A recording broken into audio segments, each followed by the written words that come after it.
आप सभी को नमस्कार।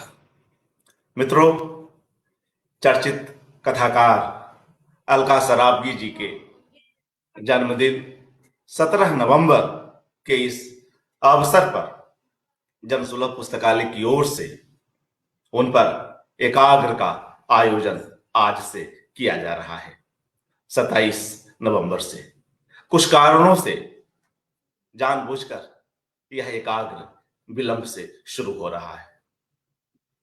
मित्रों, बतौर उपन्यासकार ख्यात अलका सराबगी जी के अब तक 7 उपन्यास प्रकाशित है, 2 कहानी संग्रह।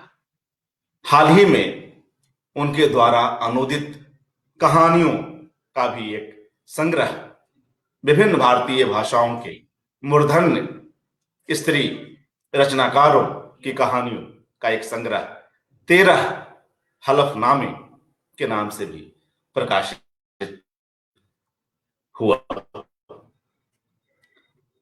आज हम लोग एक ऐसी रचना पर, एक ऐसी कृति पर बात करेंगे जो शीघ्र ही प्रकाशित होने वाली है।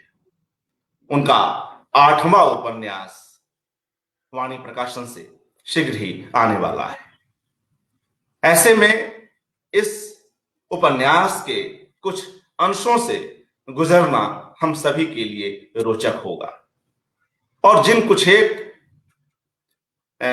चुनिंदा लेखकों में यह पांडुलिपि गई, अलका जी ने स्वयं भेजी, जिन लोगों ने पढ़ा, उनमें से एक अंबर पांडे जी भी आज हमारे साथ है। स्वयं अलका सराबगी भी बस कुछ ही देर में स्क्रीन पर आएंगी। सर्वप्रथम हम लोग इस नए उपन्यास से स्वयं रचनाकार द्वारा कुछ अंशों को सुनेंगे और तदुपरांत इस पर चर्चा भी होगी। आप सभी जानते हैं, आप सभी अवगत हैं, गांधी और सरला देवी चौधरानी 12 अध्याय नाम से यह उपन्यास शीघ्र ही हम सभी के बीच आने वाला है। तो आइए मित्रों, हम अपने दोनों वक्ताओं को स्क्रीन पर लाते हैं और उनका हार्दिक स्वागत करते हैं। मैं एक बार उन्हें स्क्रीन पर ले आऊं।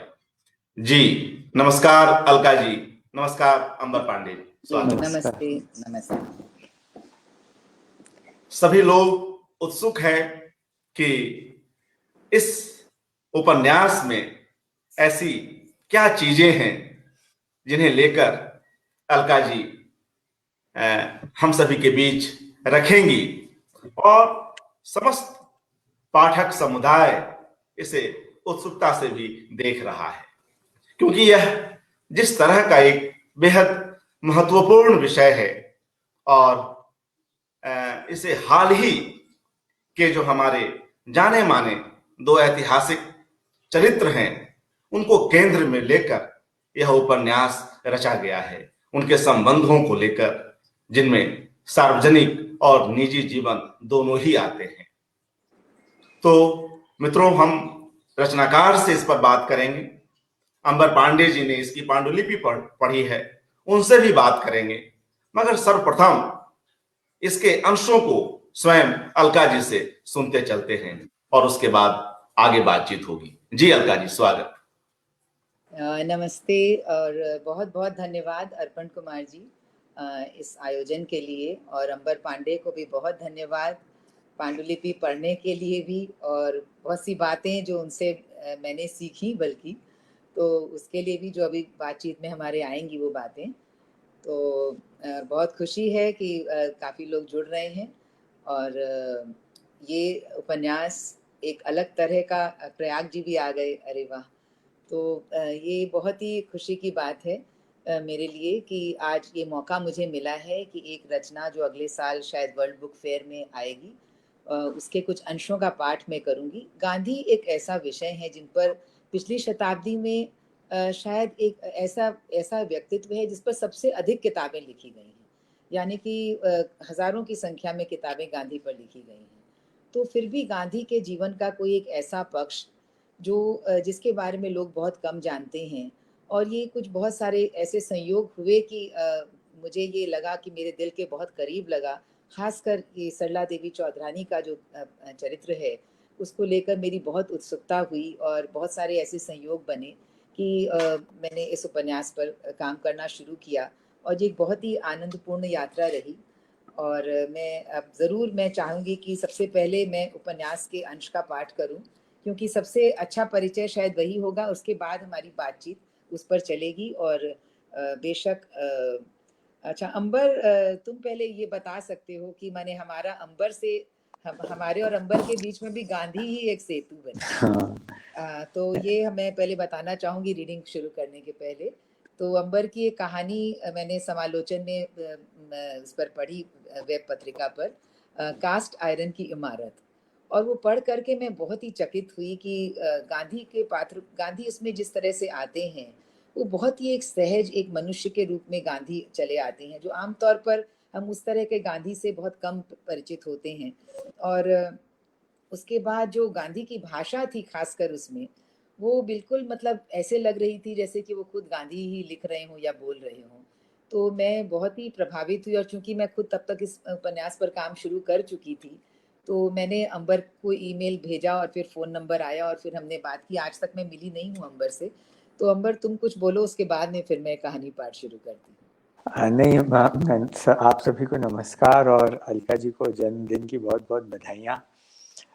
अलका जी और मेरा जो परिचय है वो सच में बिल्कुल गांधी, हम लोगों ने गांधी के बारे में मेरे ख्याल में सबसे ज़्यादा बातें की हैं। और हम जब भी फ़ोन पे बात करते थे तो गांधी जो थे, मतलब कोई, मैं ऐसा नहीं कहूँगा कि हम कोई बहुत बड़े विचारक हैं जो दोनों मिलके, जो दो सच में जिनको गांधी के निजी जीवन में एक कथाकार की हैसियत से जो इंटरेस्ट होता है, वैसा हमको था। और हमने गांधी के बारे में और उनके सभी पक्षों के बारे में बहुत बार बातें की। उसके बाद में मुझे जब पता लगा कि अलका जी सरला देवी चौधरानी के बारे में उपन्यास लिख रही हैं, मैं आपको सच बताऊं कि मैंने गांधी के बारे में लिखा है बहुत सी कहानियां, लेकिन मुझे तब भी खुद को भी उनके बारे में नहीं पता था इतना।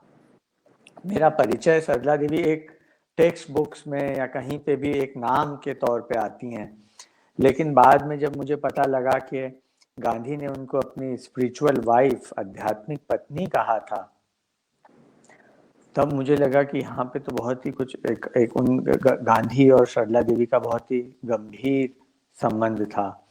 और सरला देवी केवल इसीलिए इस दुनिया में नहीं जानी जाती क्योंकि उनका गांधी से कोई संबंध था, उनकी खुद की एक बड़ी भूमिका थी आज़ादी के संघर्ष में। उन्होंने बहुत, ये सब चीज़ें जो हैं मुझे पांडुलिपि जो उपन्यास की है वो पढ़ के पता चली।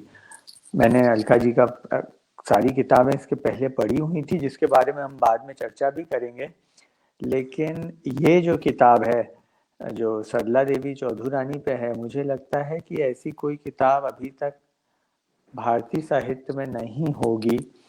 ना तो बांग्ला में है, ना अंग्रेजी में ऐसा कुछ लिखा गया है सरला देवी चौधरानी पे, ना हिंदी में तो खैर नहीं है। तो इसके बारे में हम बात करते हैं, लेकिन पहले हम लोग सुन लेते हैं उपन्यास का अंश, ताकि हम लोग सब लोग बहुत उत्सुक हैं कि क्या। जी मैं पाठ शुरू करती हूँ। हाँ। तो गांधी सरला देवी चौधरानी 12 अध्याय। पहला अध्याय में जो कि सरला देवी का, जिसमें आपको परिचय मिलेगा। बहुत सारे लोग सरला देवी चौधरानी के बारे में नहीं जानते हैं, तो मैं इस पहले अध्याय से शुरू करती हूँ। अध्याय का शीर्षक है, आपकी हंसी तो इस देश की संपदा है। 24 अक्टूबर 1919। ये वो दिन है जिस दिन गांधी सरला देवी से मिलते हैं। और मैं चाहूँगी कि आप एक बार मुझे न देख करके बिल्कुल आंख बंद करके उस समय के उस दौर में चले जाइए जहाँ से कथा शुरू होती है। गांधी आज लाहौर आ रहे हैं, सरला देवी चौधरानी के पति रामभज दत्त चौधरी के घर।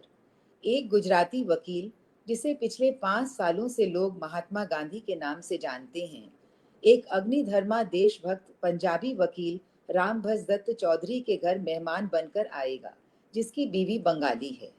वह कोई साधारण बंगाली औरत नहीं है। नोबेल पुरस्कार विजेता रविंद्रनाथ टैगोर की बहन स्वर्ण कुमारी देवी की बेटी है सरला देवी चौधरानी। लेकिन सरला देवी का सिर्फ यही परिचय नहीं है। बंगाल में घर घर में लोग उसे जानते रहे हैं। कोई उसे बंगाल की जोन ऑफ आर्क कहता था, कोई दुर्गा काली का अवतार।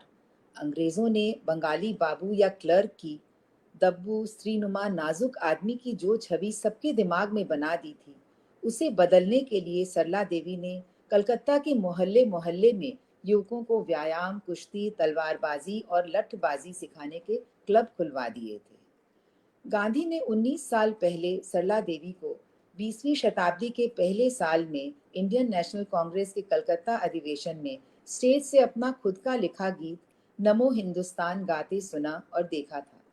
50 औरतों का नेतृत्व कर गाती हुई लाल पाड़ की सफेद साड़ी पहने हुए खुले घने बालों वाली सरला के कंठ में जैसे सरस्वती का वास है। उसका गीत हर दिल में एक लहर पैदा कर रहा था। सबके रोए खड़े हो रहे थे।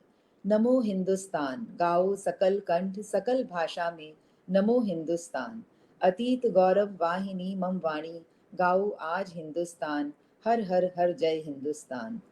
लाहौर के 2 मुजांग रोड पर प्रतिष्ठित वकील और उर्दू अखबार हिंदुस्तान के संपादक रामभज दत्त चौधरी के मकान में आज गांधी के स्वागत की तैयारी का भार अकेली सरला देवी के जिम्मे है। 6 महीने पहले जलियांवाला बाग में जुटी निहत्थी सभा पर गोलियां चलाकर सैकड़ों बेकसूर लोगों के कत्लेआम से पंजाब के साथ पूरा देश उबल रहा है। रामभज दत्त को अगले दिन जेल में डाल दिया गया। अंग्रेजों के रॉलेट एक्ट के खिलाफ आग उगलने वाले उनके अखबार के दफ्तर को जब्त कर लिया गया।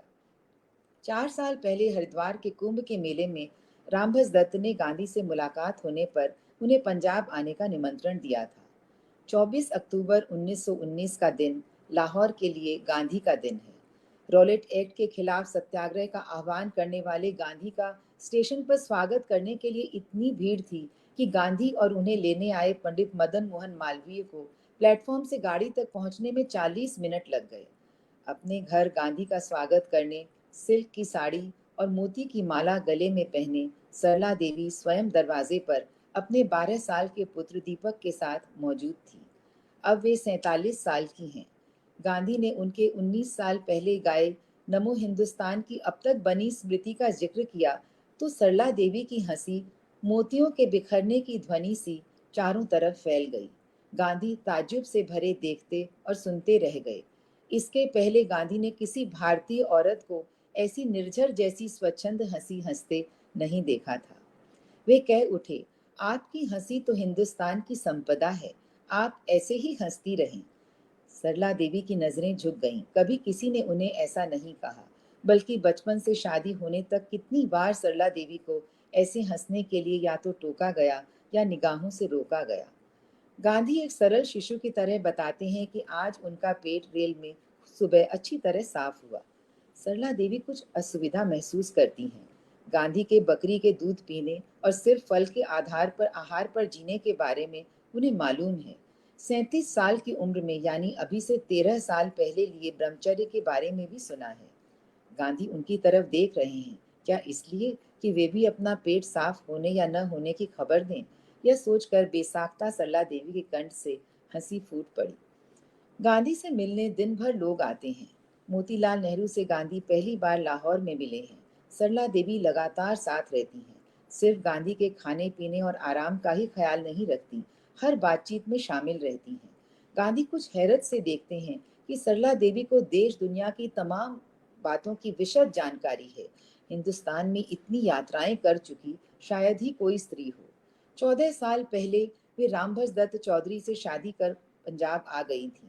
हिंदुस्तान अखबार के संपादक के रूप में उनका नाम और योगदान रहा है। इतना ही नहीं, सरला देवी ने 9 साल पहले भारत स्त्री महामंडल की स्थापना की, जिसकी शाखाएं पूरे देश में हैं। महामंडल का उद्देश्य मनुस्मृति के पुरुषवादी नियमों से स्त्रियों को मुक्त करना है। गांधी यह सब जानकर हक्के बक्के से हैं। यह स्त्री तो साक्षात शक्ति स्वरूपा है। भारत की हर स्त्री अगर ऐसी हो जाए तो देश के उद्धार में क्या देर हो। सरला, गांधी सबके चले जाने के बाद शाम होते होते कहती हैं, तुम्हारी जिंदगी का वृत्तांत जानने की मुझे तलब हो रही है। तुम्हारे चुटपन के विषय में जानना चाहता हूँ, जो जीवन के मंसूबे तुमने बनाए। मुझे उन जनों के बारे में भी जानने की तलब है, जिन्होंने तुमको रास्ता दिखाया। सरला गांधी के स्नेह भरे शब्दों को सुन मुस्कुराती हैं। सुबह से बातें करते करते आप थक गए होंगे। गांधी घनी काली मूछों में मुस्कुराते हैं। यदि तुमको लगता है कि मैं थका हूं, तो कहानी सुनते मेरी थकान पक्की गायब समझो। सरला देवी कहती हैं, ठीक है, मैं अपनी कहानी को सरला की कहानी की तरह सुनाती हूँ। यह कहानी अभी से 24 साल पहले, यानी 1895 में शुरू होती है। तब सरला की उम्र 23 साल की थी। सरला ने पलकों को हल्के से खोलकर पूर्व दिशा में बढ़ती हुई आभा को देखा। एक पल उसे समझ में नहीं आया कि धरती के किस छोर पर उगा यह सूरज उसके किस स्वप्न को भंग कर उसे क्या कहना चाह रहा है। तभी याद आया कि वह तो बंगाल से दूर मैसूर में है। आज फिर बंकिम चंद्र चट्टोपाध्याय उसके सपने में आए। उन्होंने कहा, सरला, तुम्हें मेरा गान फिर गाना होगा। लेकिन मैंने तो आपके लिखे वंदे मातरम गीत का सुर पूरा कर दिया है। रवि मामा ने शुरू का मुखड़ा और एक अंतरा गाकर सुनाया और कहा था, सरला, बाकी का संगीत तुम बना दो। क्या आपको वह सुरलिपि पसंद नहीं है? सरला बंकिम का जवाब सुनने उनके मुंह की तरफ देखती रही, पर बंकिम कुछ बोले नहीं, बस मुस्कुराते रहे, वैसे ही जैसे पहली मुलाकात में मुस्कुराते हुए दिखे थे। उत्तर कलकत्ता के जोड़ा सांको में नाना मोशाय महर्षि देवेंद्र नाथ टैगोर के विशाल भवन ठाकुर बाड़ी पर उस दिन सरला ब्रह्म संगीत के बोल में डूबी पूरी भक्ति से आंखें बंद किए गा रही थी। अचानक एक सन्नाटा सा उतर आया। कौन आया है भला? मुड़कर देखा तो चेहरे पर खिली हंसी के साथ एक तेजस्वी मूर्ति है। किसी की फुसफुसाहट आई, बंकिम चंद्र। ओह, आनंद मठ के सन्यासी विद्रोहियों के लिए वंदे मातरम गीत को रचने वाले बंकिम चंद्र, देवी चौधरानी में एक स्त्री को विद्रोह की अगुवाई करते दिखाने वाले बंकिम चंद्र। बंकिम चंद्र की हस्ताक्षर की हुई किताबें आने पर माँ पिता ने उन्हें घर पर आमंत्रित किया। आप तो बांग्ला की पहली महिला उपन्यासकार हैं, बंकिम चंद्र ने माँ स्वर्ण देवी को कहा। तो सरला का मन माँ के प्रति गौरव से पहली बार भर गया। अब तक जब भी कोई यह बात कहता, तो सरला की आंखों के सामने संगमरमर की सीढ़ियों से नीचे गिरने पर 2 दांत टूटने से बहते खून के साथ रोती 4 साल की बच्ची घूम जाती थी, जिसकी माँ न उसे चुप कराने के लिए पास आई थी और न जिसने अपनी कलम नीचे रखी थी। सरला की बंद आंखों को सूरज की तेज होती मैसूर की धूप ने खोल दिया। वह उठकर बैठ गई। इस तरह किसी सपने को जागते हुए नहीं बुना जा सकता। बंकिम बाबू की मृत्यु को 1 साल बीत गया है। उनके जाने से 23 साल की सरला के हृदय में एक अबूझ खालीपन है। वह बंगाल से दूर चली आई है, मैसूर में महारानी गर्ल्स स्कूल में असिस्टेंट सुपरिंटेंडेंट की नौकरी करने। पर बंकिम यहाँ भी उसके सपने में चले आते हैं। क्या इसलिए कि समय के इस मुकाम पर जब 20वीं शताब्दी शुरू होने में 5 साल बाकी हैं, वह बंकिम के उपन्यासों की नायिका की तरह अपने बूते पर जीना चाह रही है। जोड़ा सांकों से सटे हुए खुद नाना मोशाय के सगे भाई के परिवार में औरतें अब भी ठोड़ी तक घूंघट किए घर के अंतर महल में कैद रहती हैं। सरला का शादी कर अकेले घर से नौकरी करने के लिए दूर आना जोड़ा सांकों के टैगोर परिवार की औरतों के लिए भी क्रांति से कम नहीं था। सरला ने बहुत कुछ देखा और सुना है। दरअसल उसका बचपन जोड़ा सांकों में नाना के घर में गुजरा था। किसी जमाने में उस घर की असूर्यम पश्या औरतों को, जिन पर सूरज की धूप न पड़ी हो, गंगा स्नान कराने पालकी सहित डुबकियां लगाई जाती थी। 7 साल की सरला ने बाद में देखा, हर सुबह उस भवन के विशाल दरवाजे खुलते और अरबी घोड़े पर सवार होकर छोटी मामी कादम्बरी घुड़सवारी की पोशाक पहने पति के साथ सुबह की सैर पर करने जाती।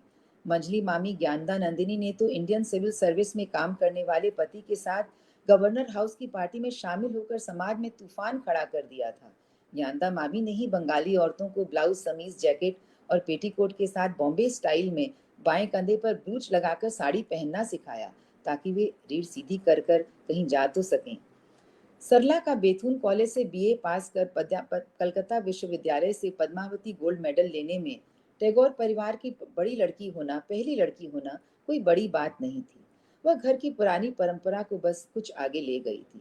सरला की बड़ी मौसी सौदामिनी को नाना देवेंद्र नाथ टैगोर ने 5 साल की उम्र में बेथुन स्कूल में पढ़ने भेजा था। 19वीं सदी तब आधी पार हुई थी। अखबारों में इस घटना पर बहुत हो हल्ला मचा था और सौदामिनी मौसी के साथ एक घटना घट भी गई थी। मौसी अंग्रेजों की तरह गोरी थी, किसी पुलिस वाले ने सोच लिया कि किसी अंग्रेजी लड़की का अपहरण कर उसे भारतीय लिबास पहनाया गया है और उसने कोचवान को गिरफ्तार कर लिया था। खुद सौदामिनी मौसी से सरला ने यह घटना नाना मुशाय के विराट चौके में 125 लोगों की रसोई के लिए सब्जी काटती, पान चबाती, गप्पे हाँकती औरतों के पास बैठकर सुनी है। नाना का घर 9 बेटों, बहुओं और 4 बेटियों, घर जमाइयों के परिवारों के अलावा पिछली पीढ़ियों की न जाने कितनी मुआ, बुआ, मौसियों, चाचियों से भरा था। करीब 1 दर्जन ब्राह्मण रसोइये भोर होते ही खाना बनाने में लग जाते। उबले हुए चावल का पहाड़ रसोई की छत तक पहुंच जाता। सुबह की प्रार्थना के बाद सब्जी फल भंडार के बाहर गोल घेरे में बैठकर सारी मामी मौसियां सब्जी काटती और इधर उधर की बातें करती। सरला ने माँ को कभी औरतों की इन रस भरी बातों में शामिल होते नहीं देखा। माँ अपने कमरे में ही रहती, उसे लिखने से कभी फुर्सत न होती। सरला की माँ के पास सब कामों के लिए वक्त था और लिखने के लिए भावों की क्या कमी। 21 साल की उम्र में पहला उपन्यास लिखने के बाद माँ ने अब तक 7 उपन्यास और न जाने कितने कविताएं, नाटक, लेख लिख डाले हैं, पर सरला के लिए माँ के पास कभी वक्त न था। सरला के मन में कड़वाहट फैलती जा रही थी। तभी उसे माँ का सफेद पड़ गया चेहरा याद आया, जब उसने माँ से कहा था, मुझे मैसूर में महारानी गर्ल्स स्कूल में नौकरी मिल गई है, मैं वहां जाना चाहती हूँ। पहली बार सरला ने माँ को माँ बनते देखा। इस बार माँ ने पहली बार अपने आभिजात्य को भूलकर ऊंची आवाज में चिल्लाकर कहा, दिमाग खराब हो गया है तुम्हारा? कभी सुना है हमारे जैसे परिवारों की कोई लड़की कमाने के लिए अकेली शहर से बाहर जाए? आप चाहें जो सोचें, पिताजी को भी समझा लीजिए। मैं इस पिंजरे में और नहीं रह सकती, मेरा दम घुटता है। बचपन में सरला ने माँ को कहते सुना था, मैं सरला की शादी नहीं करूंगी। थियोसॉफिकल सोसाइटी वाली माता जी की तरह सरला को देश सेवा में अर्पण करूंगी। तभी से सरला के मन में यह बात बैठ गई थी कि उसे शादी नहीं करनी है। बाद में 2 साल बड़ी बहन की 16 साल की उम्र में शादी होने के बाद माँ सरला के लिए रिश्ते लाने लगी, पर सरला हर रिश्ते में दोष निकालकर इनकार कर देती। माँ स्वर्ण कुमारी ने 10 साल पहले विधवाओं और अविवाहित लड़कियों को आत्मनिर्भर बनाने के लिए सखी समिति बनाई थी, ताकि उन्हें शिक्षिका या गवर्नेंस की नौकरियां दिलाई जा सकें। अब भला माँ को सरला के आत्मनिर्भरता के रास्ते का चुनाव करने में इतनी आपत्ति क्यों थी? बड़े लोग सोचते हैं कि जब उनका मन चाहे जिस किसी रास्ते पर बच्चों को हाँक सकते हैं। गांधी की हल्की सी हंसी से चुप होकर सरला ने उनकी तरफ शर्मिंदा होकर देखा। वह बिना रुके बोलती जा रही है। गांधी ने कहा, जानती हो सरला, मुझे वकालत पढ़ने के लिए लंदन जाने के पहले अपनी माँ को कई वचन देने पड़े थे, तब उनकी अनुमति मिली थी। पर तुम्हारी कहानी रोको मत सरला, इसी तरह कहती जाओ। सरला को न जाने क्यों इस लगभग अजनबी को सब कुछ सुना देने का मन हो रहा था। वह अपनी जिंदगी को गांधी की आंखों से ही जैसे देख रही थी। सरला की बेचैनी बढ़ती जा रही थी। वह भारतीय पत्रिका के संपादन में लगी हुई थी, पर उसका मन नहीं लग रहा था। अचानक उसे कलकत्ता की घुटन से बाहर निकलने का एक रास्ता दिखाई पड़ा। मैसूर की यात्रा में मिले नरसिंह आयंगर को उसने एक तार भेज दिया, मैं महारानी गर्ल्स स्कूल की सेवा करना चाहती हूँ, कोई स्थान खाली हो तो तार दीजिए। 2 ही दिन में जवाब आया, आपके लिए जगह है, जितना जल्दी हो शुरू करें। पिता जानकीनाथ, जो कांग्रेस के सेक्रेटरी रह चुके थे, को सरला ने कभी इतना नाराज नहीं देखा था। एक लंबी बहस के बाद फिर उन्होंने कहा, नाना मुशाय से आज्ञा लेनी होगी। फिर एक नई बाधा। सरला हताश हुई, लेकिन नाना मुशाय ने उसे मना नहीं किया। बस सौदामिनी मौसी को बुलाकर कहा, सरला ने कभी विवाह न करने की प्रतिज्ञा कर ली हो तो मैं उसके जाने के पहले उसका विवाह एक तलवार से करवा दूंगा। नाना मुशाय की बात सुनकर सरला का बागी मन विद्रोह कर उठा। उसने मौसी को मना कर दिया। वह कभी स्वतंत्र होकर जीना चाहती थी, पर यह नहीं कि कभी अपनी जिंदगी में किसी को साझेदार बनाना चाहे तो कोई भीष्म प्रतिज्ञा उसके रास्ते में बाधा बनकर खड़ी हो जाए। वह तलवार से भी ब्याह नहीं करेगी। मैसूर के राजा के स्कूल के असिस्टेंट सुपरिंटेंडेंट सरला को, जो महर्षि देवेंद्रनाथ टैगोर की नातिन है, सम्मान पूर्वक एक सुंदर घर दिया गया। एक दिन बरामदे में खड़े खड़े अचानक सरला को महसूस हुआ कि सड़क के पार से कोई उसे देख रहा है। अधबने मकान की खिड़की से देखा तो एक युवक दूरबीन लगाकर उसकी तरफ देख रहा है। सरला को बहुत क्रोध आया, यह क्या बदतमीजी है। 2 दिन बाद रात को अचानक गहरी नींद से वह जागी। कमरे के बाहर सोती हुई नौकरानी जोर जोर से चीख रही थी, उधर के कमरे में कोई है। सरला ने तुरंत बरामदे में जाकर मदद के लिए पुलिस पुलिस चिल्लाना शुरू किया। पास में ही पुलिस की चौकी थी। 2 पुलिस वाले दौड़ते हुए आए और पूछा, क्या हुआ। इसी समय बगल के कमरे से वह युवक नीचे कूदा और पकड़ा गया। मामला खत्म हो गया था। उस युवक को 6 महीने की जेल हुई, पर सरला का मन बेचैन रहने लगा। क्या कोई अकेली औरत दुनिया में कहीं सुरक्षित नहीं है? सरला को कलकत्ते का घर परिवार और सहेलियां इस कदर याद आने लगी कि वह उदास रहने लगी। रोज सुबह उठकर वापस लौटने के दिन की उल्टी गिनती करती। मैसूर की सहेली मेहर भाई भाभा को उसने कहा, हम जब कहीं दूर चले जाते हैं तभी हमें उसमें होने का जो सुख था उसका आभास होता है, इसलिए दूर जाना भी जरूरी होता है और लौटना भी। गांधी अब तक चुपचाप सुन रहे थे। सरला ने पूछा, और आप क्या कर रहे थे 1895 में? यहाँ से दूसरा अध्याय शुरू होता है, जो अगर आप कहेंगे तो मैं फिर आगे फिर उसको सुनाऊंगी। तो मैंने ऑब्वियसली मैंने पहले अध्याय को काट छांट करके सुनाने लायक थोड़ा छोटा किया था, तो उम्मीद करती हूँ कि जब किताब पढ़ेंगे लोग तो उसमें और भी बहुत सारी बातें आती हैं, विस्तार से वो जान सकेंगे।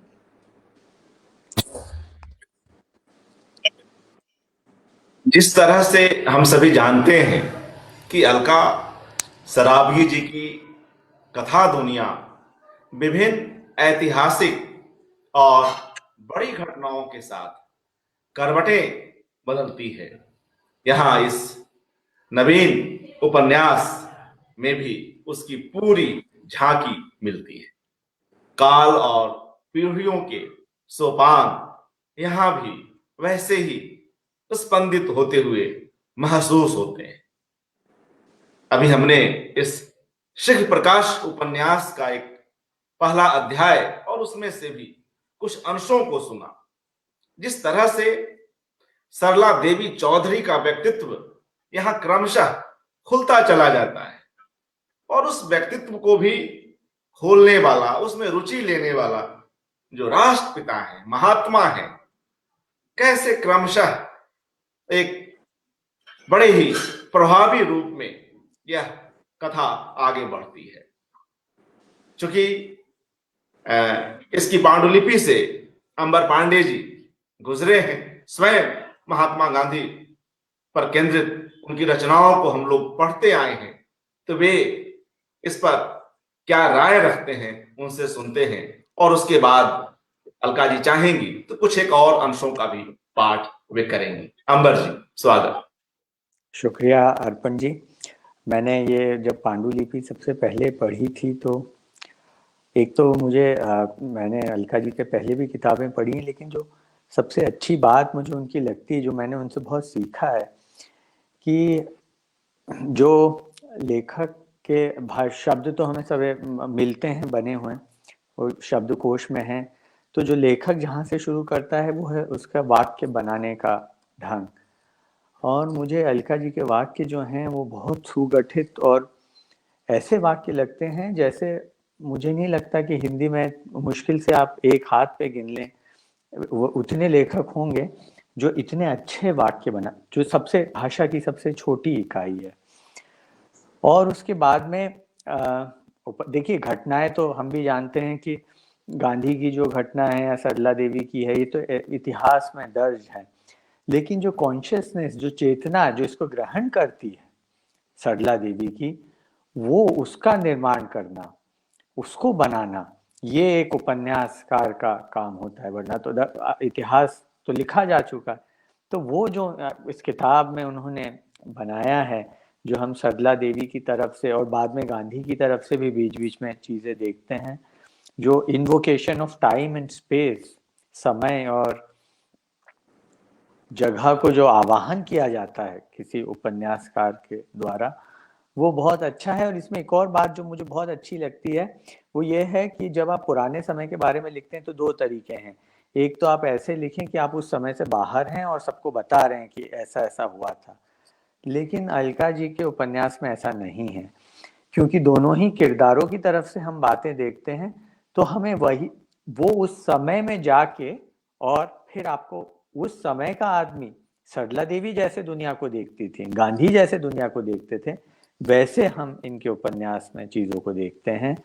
हम वैसे नहीं देखते जैसे अलका जी देखती हैं या मैं देखता हूँ या कोई और ये एक बहुत अच्छी चीज है। तो मैं कुछ अलका जी से पहले से मेरे पास में बहुत सारे प्रश्न हैं।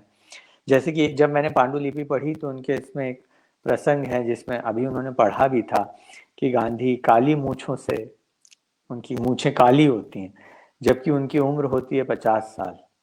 तो मुझे बड़ा इसमें लगा कि ये कैसे हो सकता है, तो मैंने तुरंत फ़ोन किया कि ये कैसे हो गया, उनकी काली मूछें कैसे।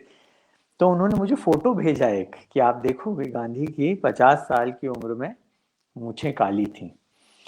और आप सोचिए कि ये गांधी और सरला देवी की लगभग प्रेम कथा जैसी एक चीज़ है, और गांधी उस समय 50 साल के हैं, सरला देवी का मेरे ख्याल में जन्म 1872, मतलब उनसे 3 साल वो छोटी थी।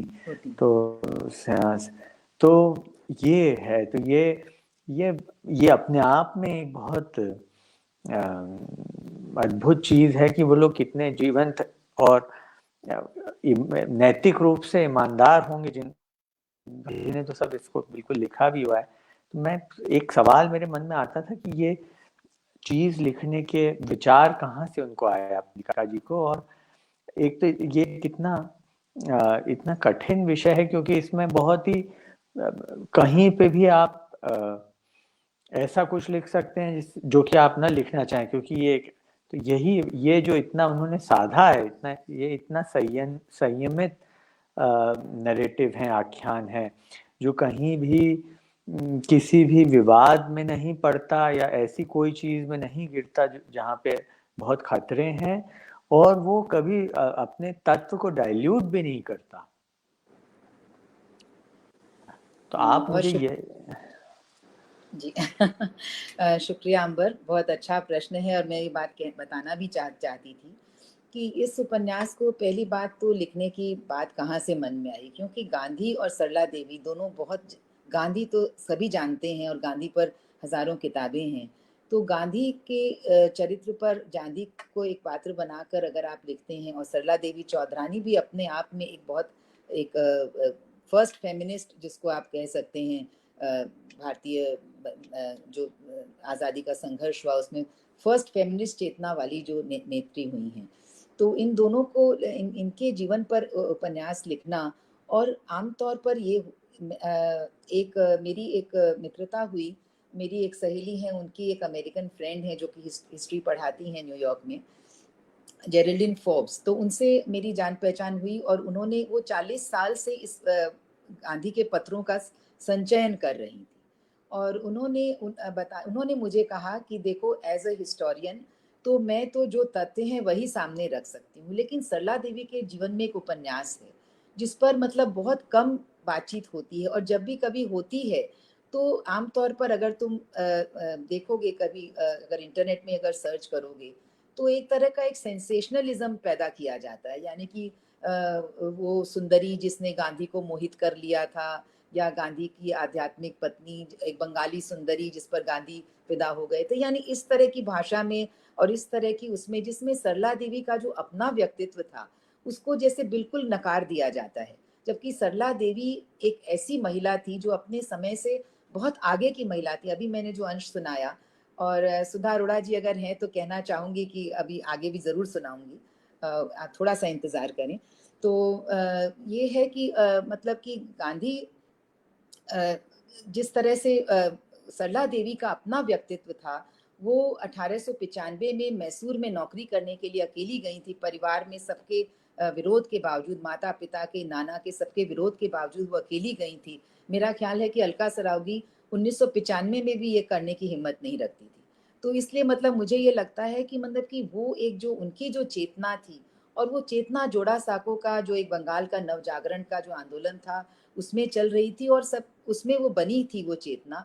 पर सरला देवी अपने आप में इतनी गुणवान, इतनी मतलब उनके व्यक्तित्व की गरिमा, और उनके इतना खुद लिखती थी, राइटर थी, भारतीय पत्रिका का संपादन करती थी, और उन्होंने इतना अच्छा वो गाती थी कि गांधी कहते हैं कि तुम्हारे इसमें सरस्वती का वास है, और उनकी भाषण देने की जो क्षमता थी उस पर गांधी उनको कहते हैं कि तुम तो मुर्दों को भी जिला दोगी। तो आप ये सोचिए कि मतलब ये एक ऐसी गुणवती औरत जिसको हमारा इतिहास बिल्कुल इसलिए नकार करके एक इतिहास के हाशिए पर फेंक देता है क्योंकि गांधी बड़ी बड़ा व्यक्तित्व हैं, और अगर गांधी से सरला देवी का साथ छूट गया तो उसके बाद सरला देवी के बारे में किसी ने कभी बात नहीं की, यहाँ तक कि उनके अपने मामा रविंद्रनाथ टैगोर ने भी कभी उनका जिक्र नहीं किया। तो तो मुझे लगता है कि एक ऐसा चरित्र जो अपने समय से बहुत आगे था और जिसकी अगर 1931 में उन्होंने जो भाषण दिया था, अगर आप वो भाषण सुने तो आज भी माने उस भाषण का महत्व है। वो कहती हैं कि कांग्रेस ने औरतों को खाली लॉ ब्रेकर का रोल दिया है, माने आप आइए सड़कों पर पिकेटिंग करिए, गिरफ्तार हुई, लेकिन लॉ मेकर का रोल नहीं दिया है औरतों को। यानी कि औरतें जो अपने गहने दान कर रही हैं, अपनी चूड़ियां और गले का और सब कान खोल करके गांधी के आजादी के आंदोलन में गहनों का ढेर लगा रही हैं, पर जब देश आजाद हो जाएगा तब क्या इन औरतों को उनका हक मिलेगा? ये सरला देवी बार बार पूछती हैं, गांधी से भी पूछती हैं और उनके बाद के भाषणों में भी हर जगह ये चीज आती है। तो मुझे लगता है कि एक तो मेरा जो गेरेल्डीन ने मुझे जो बताई, जो बात कही, तो मुझे लगा कि एक तो सरला देवी को इस कब्र से निकालना एक तो मतलब मुझे लगा कि बहुत ही ज़रूरी है। और मैं उनसे एक स्त्री होने के नाते भी और एक जो उनका जो एक ओज है, उनकी जो एक चेतना है, बांग्ला भाषा में जो उनके संपादन है, संपादन में जो वो लिखती हैं, उनके जो लेख हैं, उनकी जो कविताएं हैं, उनमें जो एक ओज है वो बहुत मतलब अपने आप में एक बहुत बड़ी चीज़ है जिसको सामने लाना। और ये तो एक बहुत खतरा था कि मतलब कि आप जब लिखते हैं तो गांधी के बहुत सारे पत्र सरला देवी को लिखे हुए उपलब्ध हैं, लेकिन सरला देवी के सिर्फ 5 पत्र हैं जो हमको मिलते हैं। तो सरला देवी क्या सोचती थी इसके बारे में आप, अब चूंकि मुझे ये एक मेरे साथ ये सहूलियत है कि मैं बांग्ला पढ़ सकती हूँ और इधर में बंगाल में भी सरला देवी के प्रबंधों का, उनके लेखों का, उनकी कविताओं का, कहानियों का संकलन भी आया है बांग्ला में। तो इसलिए मतलब ये सुविधा थी कि मैं उनको पढ़कर सरला देवी के अपने सोच के बारे में जान सकती थी। गांधी के बारे में तो आप शायद जानते होंगे कि 5 लाख पन्ने हैं complete works of Mahatma Gandhi, जो CWMG जिसके हम जानते हैं। तो गांधी के जीवन का तो एक एक दिन हमको पता है कि गांधी क्या सोच रहे थे, क्या लिख रहे थे, कहाँ जा रहे थे, कहाँ आ रहे थे, उनके जीवन के एक एक दिन के हमको मालूम है। पर सरला देवी क्या सोचती थी, सरला देवी की क्या प्रतिक्रिया थी जो गांधी लिख रहे थे उन पत्रों पर, सरला देवी को गांधी किस तरह गढ़ना चाह रहे थे और सरला देवी क्यों उसको रेजिस्ट कर रही थी। वो आध्यात्मिक पत्नी उनको मान रहे थे और कैलेनबाग को लिखे हुए उनके जो साउथ अफ्रीका के मित्र थे उनको वो लिख रहे थे कि सरला देवी में को मैं उसको अपनी स्पिरिचुअल वाइफ मानता हूँ। लेकिन बाद में गांधी जो कहते हैं कि क्या तुम मेरी वैसी स्पिरिचुअल वाइफ हो। तो ये जो सब कुछ जो इस तरह का जो भावनाओं का, और गांधी ये खुद एडमिट करते हैं कि ये उनके जीवन का पहला प्रेम था। तो इसलिए मतलब कि ये ऐसा जो प्रेम करने लायक जो औरत थी, जिसको गांधी प्रेम करते थे, जिसको विवेकानंद अपने साथ ले जाना चाहते थे और भाषण देने के लिए विदेशों में कि वो भारतीय आध्यात्मिकता का पाठ विदेश की औरतों को पढ़ाएं, तो वो औरत अपने आप में वो क्या एक उसका व्यक्तित्व, क्या उसकी गरिमा, क्या उसकी शिक्षा, क्या उसका व्यक्तित्व सब कुछ रहा होगा। तो ये आप मतलब मुझे लगता है कि ये कहना और ये बताना बहुत ज़रूरी था। और ये एक बहुत फाइन बैलेंस ज़रूर था क्योंकि आप एक ऐतिहासिक पात्रों के साथ में आप ज़्यादा छेड़छाड़ नहीं कर सकते हैं, किंतु ये जो सारी जो मिथ्स हैं जो सरला देवी को एक किनार दर किनार करती हैं, उनको भी उन सारी बातों को भी परे हटाना बहुत ज़रूरी था, ऐसा मुझे लगा। और ये लिखने के पीछे एक उद्देश्य रहा। अभी तक के मेरे उपन्यासों में हमेशा ही कलिकथा वाया बाईपास से लेकर के कुलभूषण तक आप जानते हैं कि इतिहास तो आता जाता रहता ही है, पर ये एक ऐसा उपन्यास है जो सिर्फ इतिहास में है, यानी कि वर्तमान में नहीं। और अंबर की बात मुझे बहुत अच्छी लगी कि अगर मैं इस बात में सफल हुई हूँ कि वो सरला देवी की ही कहानी लग रही है, अलका सरावगी नहीं देख रही हैं उसको, तो मेरे ख्याल से मतलब कि ये तो मेरे लिए बहुत ही खुशी की बात है। एक सवाल मेरा और भी था। वो बड़ा मुझे बहुत उपन्यास पढ़ते हुए भी और उपन्यास में उसका जिक्र भी है। एक तो सरला देवी हैं जो पहली पार्टी है आपके उपन्यास की, गांधी दूसरी। जो तीसरी पार्टी है जो गांधी के जीवन की दूसरी थी, कस्तूरबा गांधी, उनका इसके वो भी आती हैं और गांधी कई बार सोचते हैं, दोनों की तुलना करने लगते हैं दोनों के जीवन की। और कई बार वो उसका वो वाला जो पक्ष है जो कस्तूरबा का है, उसके बारे में भी मुझे आपसे जानना था कि हाँ, मैं सोचती हूँ अंबर कि मैं दूसरे हाँ थोड़ा सा पाठ में सुनाना चाहूंगी क्योंकि उसमें यही हाँ बहुत उसमें अच्छा होगा। तो दूसरा अध्याय, सरला देवी का प्रश्न है, और आप क्या कर रहे थे 1895 में? फिर आगे क्या हुआ? 1 घंटे की कहानी सुनने के बाद गांधी ने पूछा। वे बिल्कुल तरोताजा दिख रहे थे। सरला ने कहानी कहते समय अपने हाथों को देखते हुए एक आध बार ही नजर उठाकर गांधी को देखा था। वे पूरे मनोयोग से कथा सुन रहे थे। आप भले न थके हों, मैं थक गई हूँ। मैं देख रहा हूँ सरला, तुम कितने अच्छे से कहानी बुनती हो। सच तुम्हें विरासत में यह कला मिली है। बचपन में प्रेम की कमी महसूस करना, माँ के साथ तुम्हारा उलझा हुआ रिश्ता, तुम्हारा शादी न करने के मंसूबे पर टिकने का फैसला, मैसूर नौकरी करने जाना और वहां से लौट आना। सरला, तुमने तो आंखों के सामने जोड़ा साँकों का चित्र आंक दिया। रसोई में उबले हुए चावल का पहाड़, पालकी में बैठे बैठे ही औरतों का गंगा स्नान, एक मामी का अरबी घोड़े पर सुबह की सैर पर निकलना और दूसरी मामी का औरतों को अलग से साड़ी पहनना, यह सब कुछ जैसे आंखों के सामने दिख गया। और आप जी। 1895 के साल में क्या सोच रहे थे? सरला का प्रश्न था। गांधी चुप बैठे सोचते रहे, आंखें बंद कर लीं।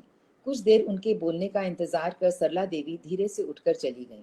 सवाल यह नहीं है कि वे खुद क्या कर रहे थे, गांधी ने सोचा। उनका मन यह सोच सोचकर बेचैन था कि उनकी पत्नी कस्तूर उस समय क्या कर रही थी। कस्तूर और सरला देवी की उम्र में 3 एक साल की घटत बढ़त होगी, पर परवरिश और सपनों में कितना फर्क है। देश सेवा के लिए न्यौछावर होना तो दूर की बात है, खुद कुछ बनने का क्या, पढ़ने लिखने का ख्याल तक कस्तूर को कभी न आया होगा। गांधी ने भी अपनी 13 साल की पत्नी को भोग के लिए शरीर से ज्यादा क्या समझा था। अपने पिता की मृत्यु के क्षण में भी वे वासना में डूबे हुए थे। यह अपराध बोध अब तक उन्हें कचोटता है। वे ईर्ष्यालु पति थे, पत्नी पर निगरानी रखते, कस्तूर के कहीं आने जाने, यहाँ तक कि सहेलियों के साथ मंदिर जाने पर भी शक करते थे। वह न मानती तो चिढ़कर बात करना बंद कर देते। फिर 20 साल की पत्नी को नवजात शिशु के साथ भारत में छोड़ बैरिस्टर बनने लंदन चले गए।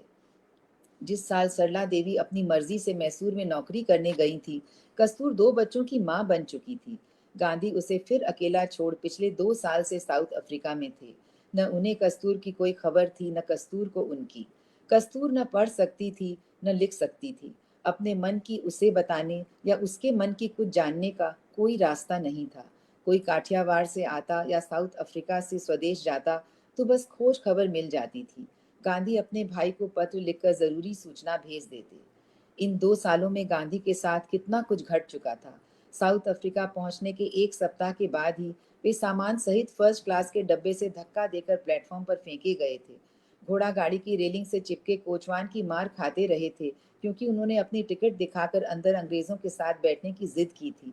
उस घड़ी उन्होंने सोचा जरूर था कि अगर उन्हें कुछ हो जाए तो कस्तूर और दोनों बच्चों का क्या होगा। साउथ अफ्रीका में 1 साल गुजारने के बाद उनका वापस स्वदेश लौटना तय हो गया था। कस्तूर उनका किस बेसब्री से इंतजार कर रही होगी, यह सोचकर उन्हीं की आंखें गीली हो रही थी। पर गांधी के विदाई समारोह में उनकी विदाई नहीं हुई। वहां हिंदुस्तानियों के वोट डालने के हक को लेकर मुहिम चलाने का जिम्मा गांधी को दे दिया गया। वे फिर वहीं रुक गए। एक बार भी उन्होंने सोचा कि उनका इंतजार करती कस्तूर पर क्या बीतेगी? नहीं, उनके पास सोचने को कितना कुछ और था। वे वहां की पार्लियामेंट और उपनिवेश के सेक्रेटरी लॉर्ड रिपन को भेजी जाने वाली याचिका का मजमून बनाने में मशगूल हो गए थे। 1896 में गांधी जब कस्तूर और बच्चों को साउथ अफ्रीका लाने के लिए हिंदुस्तान गए, तो उन्होंने कस्तूर से उनसे दूर रहकर बिताए पिछले 3 सालों के बारे में पूछा था। उन्होंने देखा था कि रसोई और बच्चों की परवरिश से कस्तूर को फुर्सत ही नहीं मिलती। कस्तूर ने शिकायत की थी, न गांधी ने बड़े बेटे हरिदास को पहला कदम रखते देखा, न दूसरे बेटे मणिलाल को पहला वाक्य बोलते सुना। कस्तूर बताते हुए रो पड़ी थी कि उसकी जिठानी उसे चिढ़ाती रहती थी। मोहनदास ने वहां खाना पकाने को तो एक गुजराती महाराज रखा है, कोई गोरी मेम भी रख ली हो तो क्या बड़ी बात।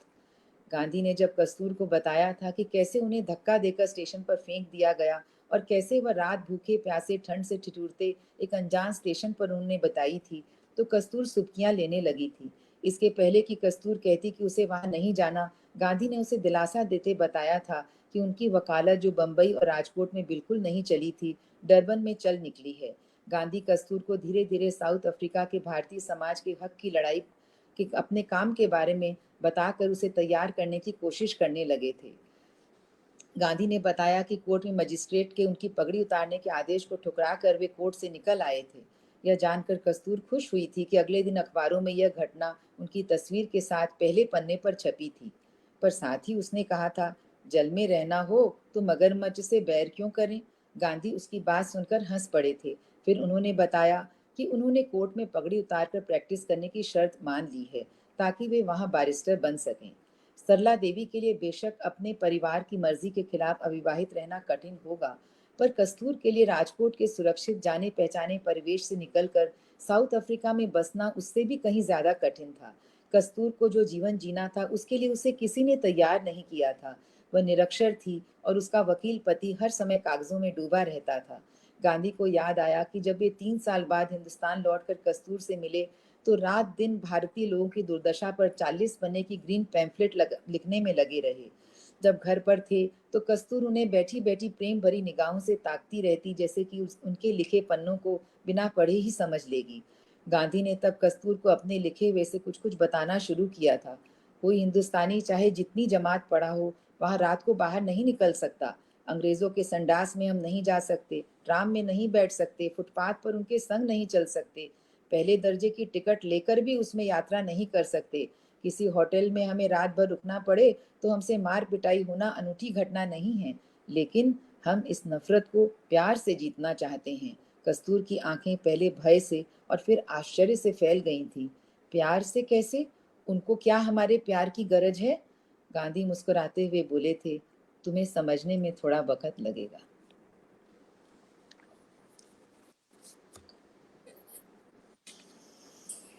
मैं सोचती हूँ कि इतना काफी होगा ना।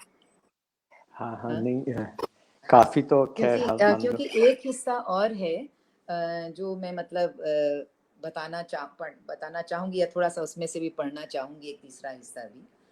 तो जो राजगोपालाचारी ने गांधी के इस सरला देवी से प्रेम को लेकर जो पत्र लिखा था उनको, हाँ उनको कुछ लगभग धिक्कारते हुए उन्होंने जी। तो लेकिन उससे उससे पहले मुझे आपसे एक और बात पूछनी थी, वो ये कि जो आपने अधिकतर, जैसा भी पहले भी मैंने इसके बारे में थोड़ी सी बात की थी कि ये जो आपकी जो किताब है ये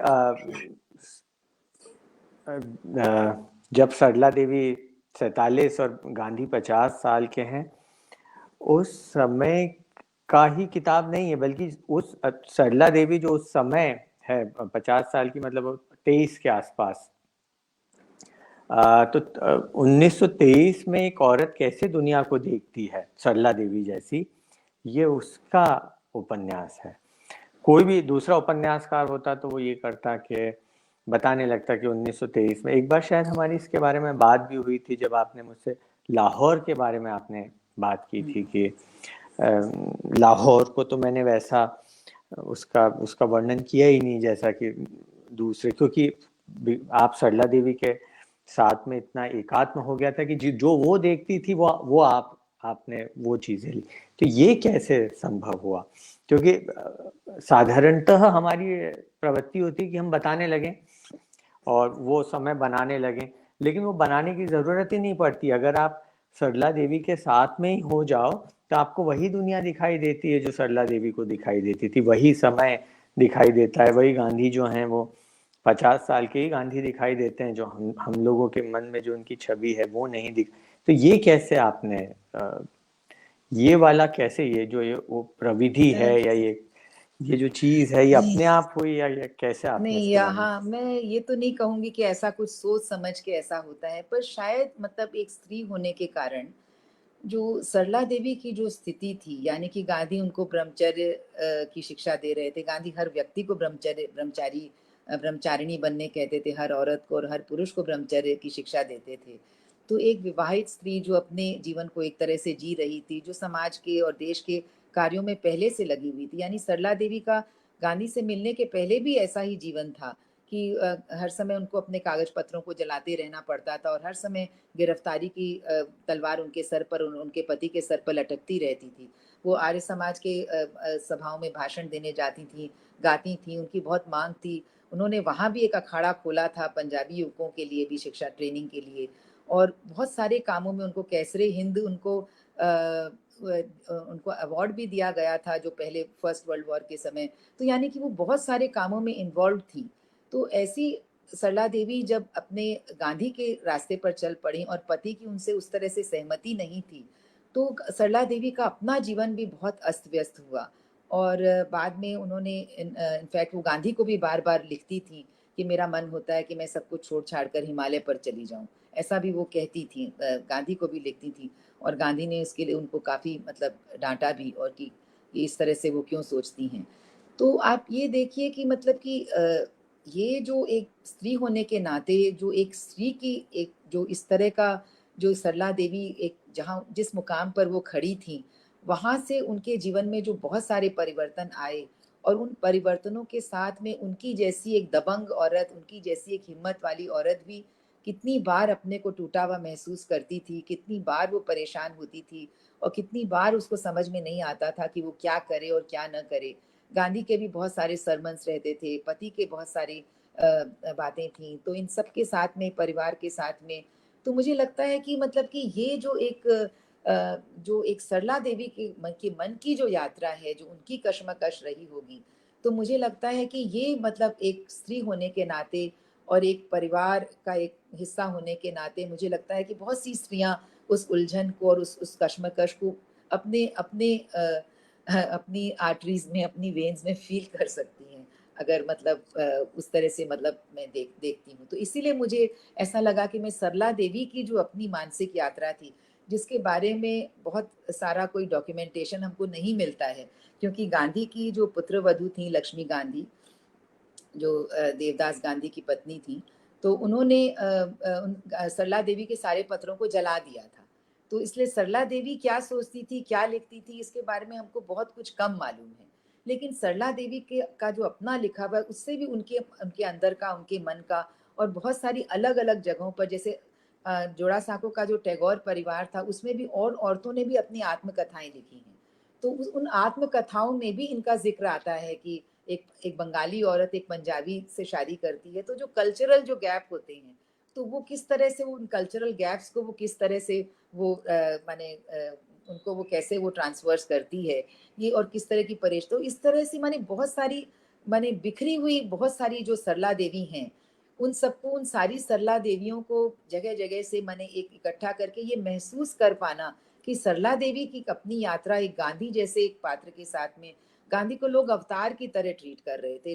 खुद सरला देवी ने लिखा है कि जब वो पंजाब में सरगोधा वगैरह में जब गांधी के साथ यात्राएं कर रही थी, तो जहां तक आंखें जाती थी वहां तक लोगों की भीड़ थी, जैसे कोई अवतार आ गया है जो उनकी सारी तकलीफें हर लेगा। तो इस तरह का जो एक गांधी का जो अपना जो एक पर्सोना था, गांधी का जो कद था, उसके सामने एक सरला देवी जो अपने आप में एक बहुत अपने आप में एक मातबर एक औरत थी, और बहुत कुछ उन्होंने जीवन में जो कुछ उनकी अपनी यात्रा रही थी, तो इस सरला देवी की जो यात्रा थी, जो एक उलझन थी, जो कश्मकश थी, मेरे ख्याल से मुझे उसको ट्रेस करना और उससे गुजरना खुद एक जैसे कई बार मुझे लगता था जैसे मैं ही सरला देवी बन गई हूँ।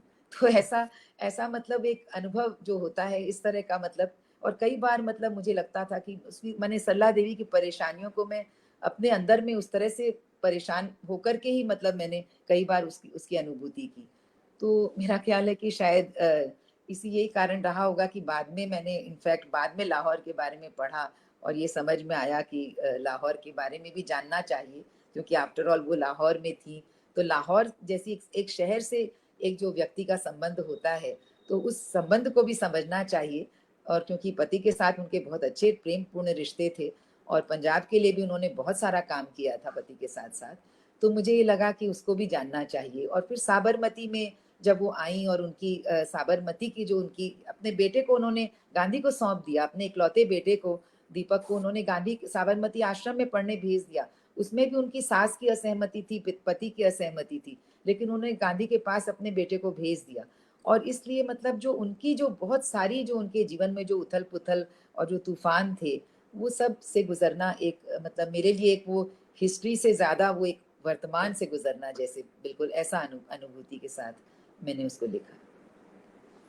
और कभी कभी तो हमको लगता है केवल सरला देवी ने कभी-कभी आपका, हमको लगता है कि आप गांधी की तरफ से भी वैसे ही, जैसे गांधी जो सरला देवी जब उनसे सवाल पूछती तो गांधी, ऐसे बहुत प्रसंग है जब हमें ऐसा बिल्कुल विश्वास होता है, एकदम लगता है कि गांधी बिल्कुल यही सोच रहे होंगे जब हाँ, सरला सरला देवी देवी का जो व्यक्तित्व है वो गांधी को बार बार कन्फ्रंट करती हैं। वो हाँ गांधी को बार बार कन्फ्रंट करती हैं और उनको बिल्कुल ऐसे प्रश्न करती हैं कि गांधी बिल्कुल चुप हो जाते हैं, क्योंकि गांधी के पास उसका जवाब नहीं होता है।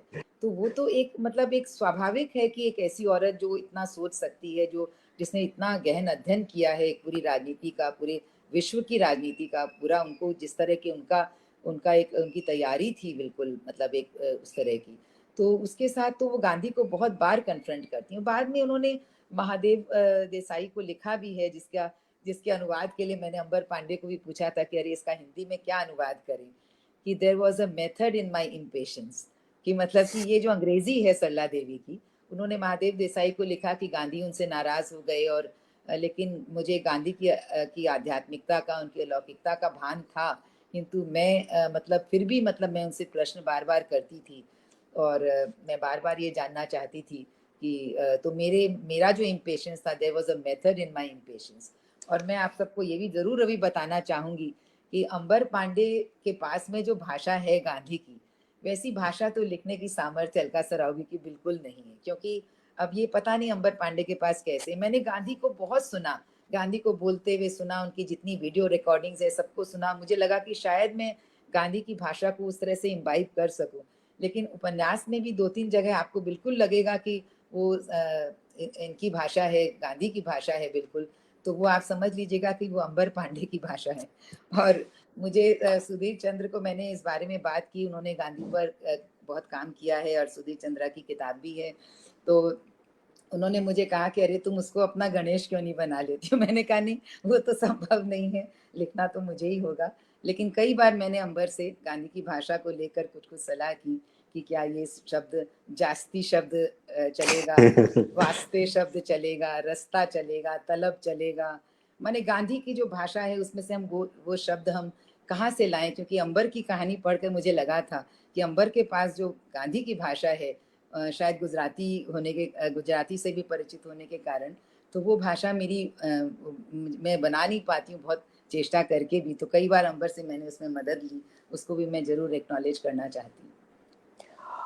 और एक और बात है, पहले राजगोपालाचारी के आप पर आने से पहले एक और भाई, एक हाँ जोरा सांको के बारे में जो आपका एक चैप्टर है जिसमें आपने वो तो बहुत ही अच्छा है। उसमें ऐसा लगता है कि ये तो कोई लेखक ने नहीं लिखा है, तो जोरा सांको की किसी बहुत पुरानी बुजुर्ग महिला है जो हमको बता रही है कि वहाँ पे क्या क्या होता।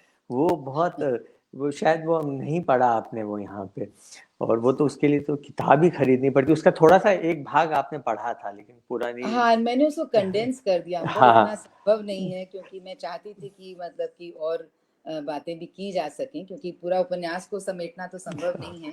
तो पर वो, जो लोग भी आए तो उनको मतलब एक उपन्यास का हम थोड़ा सा हर तरफ से परिचय दे सकें। लेकिन जो भी सुन रहा है उसको ये तो किताब जो है सरला देवी और उनके लिए तो, गांधी के लिए तो लेना ही चाहिए, लेकिन वो वाला हिस्सा कि कैसे लिखा जाए। क्योंकि क्या होता है, जब उपन्यास का तो सब बहुत रिसर्च करते हैं, लेकिन अलका जी की जो तरीका है ना, वो रिसर्च तो करती है लेकिन वो पूरा उसको इम्बाइब, पूरा उसका आत्मसात कर लेती हैं, और उसके बाद में फिर जो वो लिखती हैं या जो वो बताती हैं वो बिल्कुल बहुत ही कम लेकिन बहुत ही महत्वपूर्ण सूचनाएं बस वहां पे दी जाती हैं। बाकी सब जो है, जैसे एक रेचल कस्क है वो उपन्यासकार, उन्होंने बहुत अच्छी बात कही है कि एक उपन्यासकार को अपना जो उपन्यास है वो किसी घर की तरह बनाना चाहिए, और वो इतना मजबूत होना चाहिए कि जब उपन्यासकार उसको छोड़ के चला जाए, मतलब किताब जब दुनिया में आ जाए तो भी वो टिका रहे। और आज तो अलका जी के उपन्यास भी इसी तरह के, उनके जो आख्यान, जो नरेटिव्स हैं, वो एक घर की तरह हैं जहाँ पे वो घर की मालकिन की तरह चाहे जहां वो जा सकती हैं, कहीं पे भी रोक नहीं है। और जब वो आपके हाथ में वो किताब आ जाती है तो ऐसे बहुत से स्थल हैं जो कि वहां पे हैं लेकिन वो दिखाई नहीं पड़ते, और पढ़ने वाला उसको अपने आप एक्सप्लोर कर सकता है। और ये जो चीज है वो जोड़ा सांको का जो जो हिस्सा है उसमें आके आपको पता लगेगा, जो भी पढ़ने वाले हैं जो आगे पढ़ेंगे, वहां पे आपको एक उपन्यासकार का जो पावर है, जो उसमें जो उसका जीनियस होता है वो आपको दिखाई देगा अलका जी का, वो मुझे बहुत पसंद है। अब हम लोग आते हैं जो राजगोपालाचारी ने जो उनका पत्र जो था जिसमें राजगोपालाचारी ने गांधी जी ने श्री राजगोपालाचारी जो उनके बड़े भक्त थे, उनको सरला देवी से अपने प्रेम का जिक्र किया था। हाँ। तो उसके बाद राजगोपालाचारी ने जो पत्र लिखा उसके जवाब में, उसको गांधी ने सरला देवी को पढ़ने के लिए दिया। तो सरला देवी की उस पत्र पर जो प्रतिक्रिया है वो मैं आपको, एक बहुत इमोशनल प्रतिक्रिया है और मैं वो आपको थोड़ा सा सुनाना चाहती हूँ कि मतलब कि एक स्त्री होने के नाते जो एक अपने आप में जो एक ऐसी स्त्री है उसको भी किन बातों से गुजरना पड़ता है। गांधी ने राजा जी को लेकर राजा जी के सामने क्या कबूल किया होगा सरला को नहीं मालूम, पर राजा जी का पत्र गांधी को उनकी भयंकर भूल के प्रति आगाह करता है। भयंकर भूल, सरला ने सोचा, वह तो शायद उसी से हुई है। अपने बारे में इस तरह लिखा हुआ अपमानजनक पत्र दुनिया में शायद ही किसी ने पढ़ा होगा। पत्र पढ़ते हुए सरला का दिल बुरी तरह धकधका रहा था। जून की गर्मी असह्य हो रही थी। उसे ऐसे लग रहा था उसका पूरा वजूद गर्म भाप बनकर उड़ रहा हो। एक एक शब्द जैसे उस मरुभूमि की आग को बढ़ा रहा था जिसमें सरला खड़ी हुई जल रही थी। कैसे कैसे शब्द थे जो बिच्छू की तरह डंक लिए हुए थे। शरीर, वासना, शैतान। सरला ने शैतान का रूप धर गांधी के तप को नष्ट करना चाहा है। सरला की देश सेवा और त्याग की यह व्याख्या, क्या राजगोपालाचारी जैसे लोग सोचते हैं कि गांधी की दमन की हुई वासना उनके हृदय में सरला के प्रति प्रेम का भयानक भ्रम पैदा कर रही है? राजा जी के शब्द सरला की आंखों के सामने जैसे खड़े हुए उस पर अंगुली उठा रहे हैं। सरला आश्रम की मिस पेयरिंग के जूतों की रस्सी बांधने लायक भी नहीं है।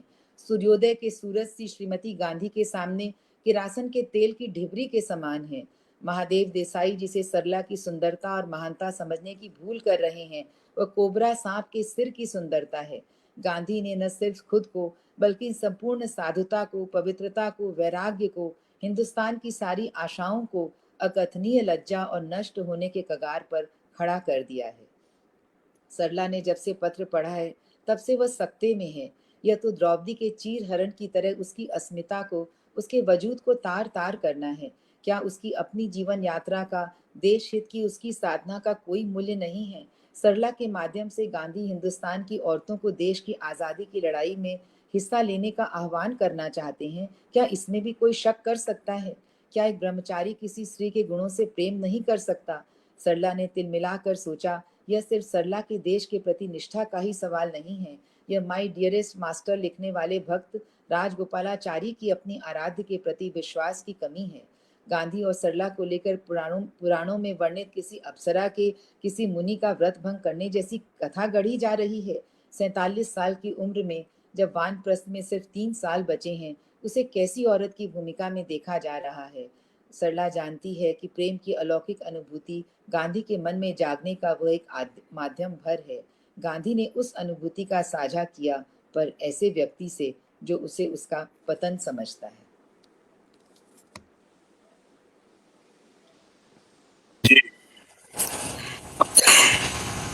जी। तो ये एक और ये उपन्यास की एक और कुछ गड़बड़ हाँ हो रही है? बताएं। जी, आवाज आ रही है? जी। ये इस उपन्यास की एक और बहुत बड़ी जो ये मुझे अपनी आवाज सुनाई दे रही है। हाँ, नहीं, मगर हमारे यहाँ तो आवाज ठीक है आपकी। अब आ रही है। अच्छा, बोले। हाँ। तो जो इस उपन्यास की एक और बहुत विशेषता है जो कि बहुत आज के समय में बहुत महत्वपूर्ण है, कि जैसे छद्म नैतिकता का जो जमाना है आजकल, ढोंग का, झूठे दमन का, उसमें ये लोग कितने ईमानदार हैं। आप देखिए, 50 साल की उम्र के गांधी हैं, और गांधी ऐसे व्यक्ति हैं, बिल्कुल पब्लिक फिगर हैं, वो तो सार्वजनिक जीवन में है। सरला देवी, लेकिन वो हर चीज को डॉक्यूमेंट करके हमारे लिए गए। उन्होंने किसी भी चीज को छुपाया नहीं। जैसे हाँ, ये हम लोगों के लिए एक बहुत, ये एक तरह का, जैसे कोई अंधेरे में दिया जला दे। आज के जमाने में तो ये एक ऐसी चीज है, क्योंकि आज तो लोग पूरा ढोंग और दमन का समय, या तो वो लोग बहुत ही दमित लोग हैं, या वो अपने इन चीजों के ऊपर पर्दा डाल के इसको कुछ और ही रूप देने की कोशिश करते हैं। तो ये भी एक बहुत बड़ी इसमें चीज है। गांधी तो खैर थे ही, उन्होंने तो अपनी हर चीज को लिखा और डॉक्यूमेंट किया, लेकिन सरला देवी जो कि एक औरत थी, और औरत होने के नाते उस जमाने में तो उनके ऊपर और भी इस तरह की बहुत पाबंदियां होंगी। तो ये चीज भी है जिसके कारण मुझे लगता है कि सभी लोगों को ये उपन्यास पढ़ना चाहिए, चाहे वो आदमी है चाहे औरत, की असल में नैतिकता क्या है, नैतिक होना क्या है। गांधी को जानने के लिए मेरी समझ में कि ये उपन्यास जो है वो आपको एक गांधी से भी बहुत, जो अंबर ने बहुत सही बात कही कि गांधी की नैतिकता से भी आपका परिचय होता है कि गांधी आखिर खुद क्या थे और वो कैसी दुनिया बनाना चाहते थे। अब तो कई बार ऐसा होता है ये उपन्यास लिखते लिखते भी जब अखबार पढ़ती हूँ तो लगता है कि ओह, क्या वो थे और क्या अभी है, ये मतलब समझ में नहीं आता है कि मतलब कि उसका ये फल कैसे हो सकता है। तो ये भी है कि हमारे समय में जब हम लौटते हैं और जब गांधी की एक वो ऊंचाई पर हम ऊंचाई को जब हम देखते हैं तो मतलब बहुत हालांकि अब उपन्यास में गांधी की बहुत सारे ऐसे भी शेड्स हैं जो सरला देवी की निगाह से देखे गए हैं, और मेरा ख्याल है कि कोई भी स्त्री उनको समझ सकती है। लेकिन फिर भी माने गांधी का जो अपना जो एक नैतिक जो उनकी जो नैतिकता जिसकी तुम बात कर रहे हो वो सचमुच माने जानने और समझने लायक है। माने आज की पीढ़ी शायद उससे बिल्कुल परिचित नहीं है। गांधी के बारे में भी तो बहुत तरह तरह की आलोचनाएं और तरह तरह की हल्की बातें हम सुनते हैं, लेकिन वो व्यक्ति तो बिल्कुल मतलब कि अ, कभी शायद बहुत ही माने एक युग में कोई एक ऐसा व्यक्ति शायद पैदा होता है। बल्कि आप देखिए, अगर गांधी को हम ये उपन्यास पढ़ने को दे दें तो उनको शायद वो हिस्से सबसे अच्छे लगें जिसमें सरला देवी उनके ऊपर सवाल उठाती। वो शायद वो, क्योंकि यही उनकी नैतिकता वही ऐसी थी। बिल्कुल मुझे बिल्कुल लगता है वो उसको बहुत पसंद करे, वो आपकी बड़ी पीठ ठोके अगर उनको किताब पढ़ने को। नहीं, बहुत बहुत अच्छा रहा। और मेरा ख्याल है कि अब 1 घंटा हो भी गया है। हाँ जी अर्पण हाँ। कुमार जी। हाँ। जी जी। अ, और रामचंद्र गुहा जी का भी काफी काम है जी। गांधी को लेकर इतिहासकार के रूप में, और उन्होंने भी अपनी पुस्तकों में इस संबंध पर बात की है।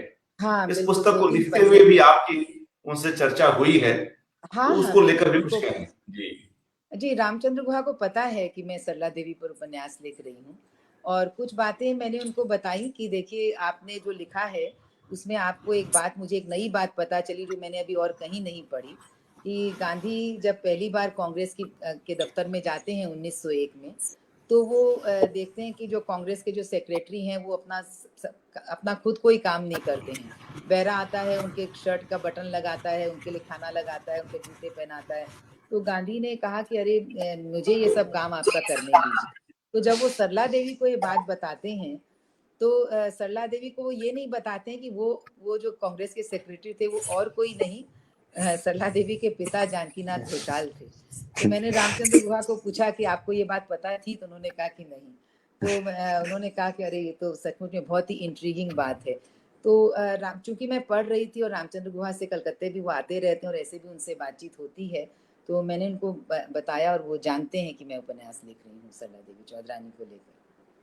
जी जी उनका बहुत बिल्कुल। बहुत उनका अच्छा काम है, उन्होंने काफ़ी गाइड भी किया मुझे, क्योंकि complete works of Mahatma Gandhi खास करके उन्होंने कहा कि आप ये किताबें, कई किताबें जो उनकी इंडेक्स में भी हैं बहुत सारी किताबें, तो अच्छा, बहुत अच्छा काम है उनका।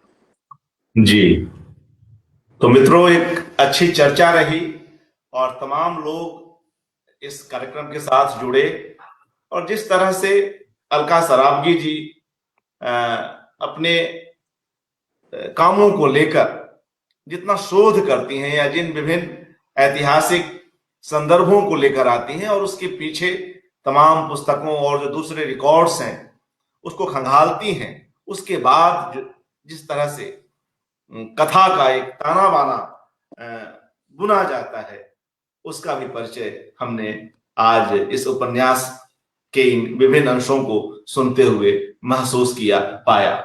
हमारे साथ प्रयाग शुक्ल जी, ज्योति शर्मा जी, लतांत प्रसून जी, संसार सीमा जी, कमलेश वर्मा जी,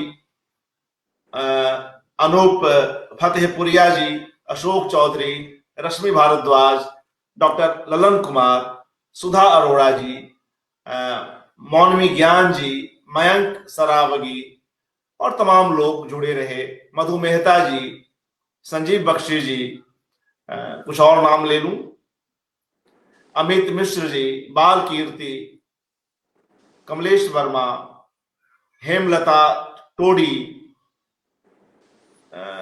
और कुछ नाम ले लें। कुछ ऐसे लोग भी जुड़े रहे जो महत्वपूर्ण नाम है, जिन्होंने काफी इसमें अपनी ओर से ऐसे कई महत्वपूर्ण कमेंट्स दिए हैं। समय अभाव के कारण हम उन कमेंट्स को यहाँ पर रिपीट नहीं कर रहे, स्क्रीन पर तो रखा ही है मगर बोल नहीं रहे अलग से। अनुपमा चौबे जी और कुछ लोग जिनकी ऐसी कई जी एक बात हाँ अशोक चौधरी जो यहाँ पर मौजूद हैं, अशोक दत्त चौधरी, तो ये सरला देवी के पति रामबस दत्त चौधरी के रिश्ते में हैं, उनके ही परिवार के हैं और मेरे काम में कई बार उन्होंने मुझे काफी कुछ मटेरियल भी भेजा है और काफी मदद की है, उनसे लगातार मेरी बातचीत होती रही। जी हाँ, उनकी इस बाबत प्रतिक्रिया भी आई थी तो अच्छा रहा। हाँ, वो स्वयं उसको भी रख रहे थे। तो मित्रों, आज की यह कड़ी आप सभी की अनुमति से यहीं पर हम लोग समाप्त करते हैं और एक संयोग कहिए कि अलका जी पर जो यह एकाग्र आज से शुरू हुआ है, तो उसकी पहली ही कड़ी में एक बेहद महत्वपूर्ण पुस्तक, जिसे हम आसन इतिहास में झांकता हुआ इतिहास भी कहेंगे, क्योंकि ये सब घटनाएं हाल ही की हैं। तमाम लोग, कई ऐसे लोग, वृद्ध लोग अभी जुड़े हुए हैं या उनके दूसरे रिश्तेदार भी जो इन सब से कई रूपों में परिचित हैं। ऐसे में कई तरह के जोखिम भी होते हैं इनको लिखने में, मगर उन सब को साधती हुई अलका जी ने इसे पूरा किया है। तो इन 12 अध्यायों से हम लोग फिजिकल रूप में जब पुस्तक आएगी तो उससे जुड़ेंगे, उससे पढ़ेंगे और किसी और अवसर पर पुनः इस किताब पर चर्चा होगी। फिलहाल यह किताब शीघ्र आए, इसकी शुभकामनाएं अलका जी को, और प्रकाशक से भी अनुरोध कि जल्द ही तमाम पाठकों के हाथों में यह पुस्तक आए। आप लोग आज इस कार्यक्रम में शामिल हुए, अलका सरावगी जी, अंबर पांडे जी, आप दोनों का हार्दिक धन्यवाद। नमस्कार।